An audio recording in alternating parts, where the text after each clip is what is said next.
This is how you do a challenge. Hey guys, how's it going? It's Zach, and in this video I'm going to be counting down my top 3 moments from the 4th episode of King of the Nerds. We finally got the Nerd Anthem back. This had to be one of my favorite challenges from Season 1, and it certainly did not disappoint the second time around. This video is probably going to be a little bit longer than my other recaps, just because there was so much that I loved. Also, I'm kind of breaking the golden rule of continuity, but I cannot sit down talking about everything that happened. Starting off my top 3 list is the Talk Nerdy to Me flash mob with returning King of the Nerds alumni. It was fantastic to see nerds from seasons past come out to reveal the challenge with one of the original anthems. Ivan, Brian, Joshua, Genevieve, Xander, Mary-Kate, Zach, and Chris really threw it down for House Hula and Team Smash, and I loved it. Xander's entrance out of the fountain was superb, and Ivan even had a little bit of a shout out to the old SFO team. Although, Joven, you're kinda stealing my style there, man.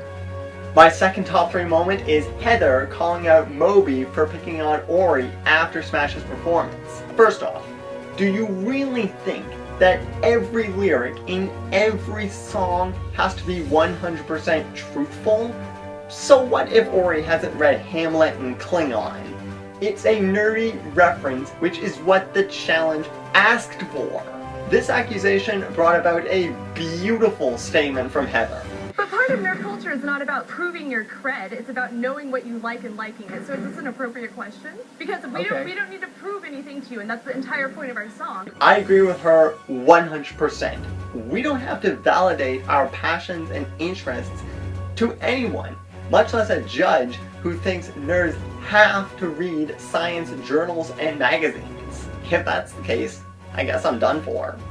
And lastly for this 4th episode is Jonathan's game transformation before the throne room ceremony. When Caitlin approaches him with suspicions that Ben, Lily, and Amanda are working together, she proposes that they get in an alliance including her, Jonathan, Colby, and Rachel.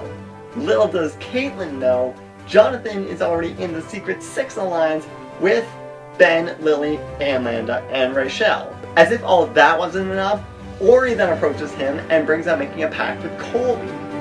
Jonathan is channeling his inner Dan Giesling for this season, and I am loving it.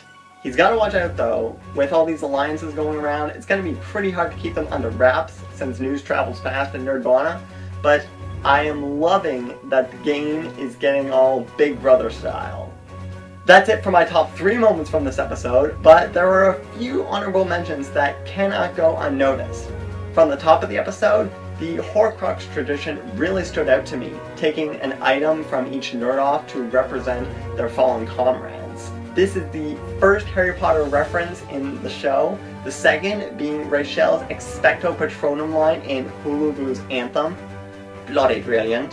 Then there were little things like Ori's fez, shout out to the doctor, Colby matching Little Caesar's pizza box, which I really hope wasn't planned, Ben saying that he can dance like a white person, just because I can empathize with that, and the immediate embrace that Colby gives Ori after he won the Nerd Off.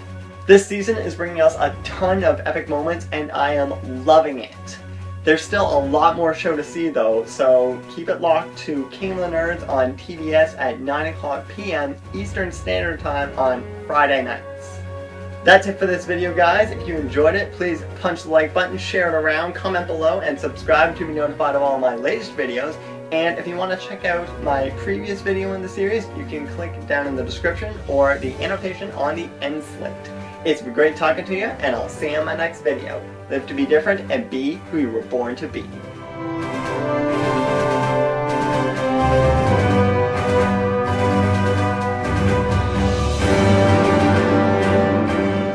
Ivan, Brian, Joshua, Jovenshire.